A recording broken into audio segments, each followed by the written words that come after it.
운영하고 있는 통찰한 블로그에서 최근 몇 달이 지난 포스팅 중 조회수가 특이하게 높아지고 있는 포스팅 두 가지가 있습니다. 바로 FDA 비모 인스펙션과 항서제약 CMC 실사와 관련한 포스팅입니다. 오늘은 HLB 주주들의 최대 관심사 중 하나인 FDA 비모 인스펙션과 항서제약 CMC 실사와 관련한 이야기를 해보고자 하니 끝까지 시청 부탁드립니다. 본격적인 시작 전 구독, 좋아요, 알림 설정 부탁드립니다. 구독은 영상 제작의 큰 원동력입니다. 본 영상은 저의 개인적인 의견으로 재무자본이나 매매 권유가 아닙니다. 투자 결정을 내리시기 전에 반드시 자체적인 조사와 스터디를 수행하셔야 합니다. 본 영상의 정보 사용으로 발생하는 투자 수익과 손실에 대해 저는 어떠한 책임도 지지 않습니다. 특히 HLB 종목 투자는 굉장히 위험할 수 있으니 주의하시길 당부드립니다. 첫 번째로 비모 인스펙션입니다. FDA에서 10월 말부터 11월 중순까지 추가 2군데의 임상 사이트에 대한 비모 인스펙션을 실시하기로 하였으니 영상이 올라간 시점에는 실사가 완료되지 않았을까 생각합니다. 이제 기다려야 할 것은 비모 인스펙션에 대한 폼 483과 NAI 또는 VAI 통과 기준의 등급 통보입니다. 개인적으로는 비모 인스펙션의 결과는 올해 안에 확인할 수 있을 것이라 보고 있으며 글로벌 CRO 기업인 IQVI를 통해 임상을 진행한 만큼 큰 문제 없이 클리어될 가능성이 크다고 봅니다. 두 번째로 항서제약의 CMC 실사입니다. 특히 이 부분이 여러 일부 언론 기자, 유튜버, 블로거들이 우려하고 있는 부분이며 부정적인 기사, 영상, 글들이 나오고 있는 부분입니다. 그들 주장의 단골 근거는 올해 1월에 있었던 항서제약의 CMC 실사 이후 발행된 폼 483에 대한 내용이며 해당 폼 483이 캄렐리주맙에 대한 CMC이며 심각한 문제의 내용이 담겨있다고 수개월이 지난 지금까지 반복하고 있죠. 그리고 해당 폼 483이 캄렐리주맙에 대한 CMC가 아니더라도 항서제약의 수준이 이것밖에 되지 않으니 FDA에서 승인해 줄 리가 없다고 주장하죠. HLB 측에서는 항서제약과 사실관계를 확인하고 확실하게 해당 폼 483은 캄렐리주맙 CMC에 대한 서류가 아니라 여러 번 공지하고 알렸습니다. 그럼에도 해당 폼 483이 위생 문제, 서류 파쇄 문제 등의 중대한 문제가 있었기 때문에 FDA에서 이러한 사항을 캄렐리주맙 CMC 실사 평가에도 반영할 것이란 추측을 하거나 회사가 무엇인가 숨기고 있다고 주장하고 있습니다. 우선적으로 해당 폼 483은 캄렐리주맙 CMC 시설에 대한 서류가 아니라는 것은 확실합니다. FDA CMC 인스펙션 결과 자료를 보면 항서제약의 결과 자료에는 모두 드럭스만 표기되어 있습니다. 아스트라제네카 자료를 보면 드럭스뿐만 아니라 바이오로직스도 볼 수 있습니다. 캄렐리주맙은 바이오의약품으로 드럭스가 아닌 바이오로직스로 표기되어야 합니다. 즉, 캄렐리주맙 CMC 실사 결과가 확정되었다면 바이오로직스로 결과 수치가 반영되어야 합니다.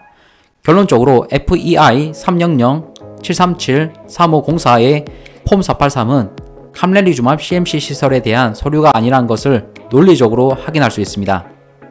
다음으로 FDA가 항서제약의 다른 CMC 시설 결과를 캄렐리주맙 CMC 실사 결과에도 반영할 것이란 주장은 어느 정도 합리적인 추론이 될 수 있으나 반면 성급한 일반화의 오류라고 볼 수 있습니다. 만약 항서제약이 FDA CMC 실사를 거의 받은 적이 없고 중대한 지적을 받았다면 합리적인 추론일 수 있습니다. 항서제약의 2010년부터 2024년까지 FDA CMC 인스펙션 결과 이력을 보면 14개가 검색되며 NAI 5건, VAI 8건, OAI 1건인 것을 확인할 수 있습니다.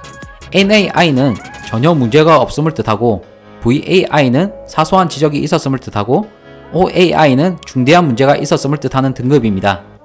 NAI와 VAI는 통과 기준의 등급이고 OAI는 부적합의 등급이라 보시면 됩니다. 총 14건 중 FDA CMC 실사 통과 등급인 NAI와 VAI 비율이 압도적으로 높으며 상당한 보완이 필요한 OAI는 한 건밖에 되지 않습니다. 그렇다면 2024년 1월 OAI를 받았으니 2023년 12월에 있었던 캄렐리주맙 CMC 결과도 OAI일 가능성이 높다라는 논리가 합리적인 추론이 될 수 있을지 의문입니다. 결국 이러한 주장은 최근 OAI를 받은 CMC 실사 결과 한 가지 사례만을 바탕으로 캄렐리주맙 CMC 실사 결과를 OAI라 추론하고 결론을 내리는 논리적 오류라고 볼 수 있습니다.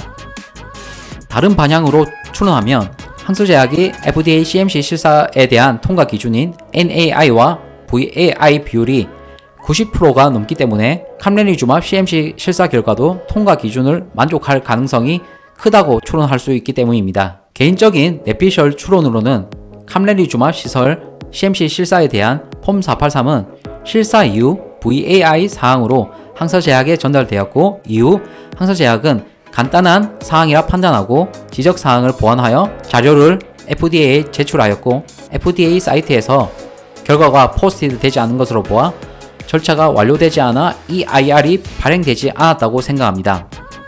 해당 표상의 빨간색 박스 부분에 머물러 있다고 생각하고 있습니다. 만약 OAI 사항이었다면 워닝 레터가 발행되고 이 부분이 CRL에도 언급되었어야 한다고 생각합니다. 하지만 워닝 레터는 발행되지 않았습니다.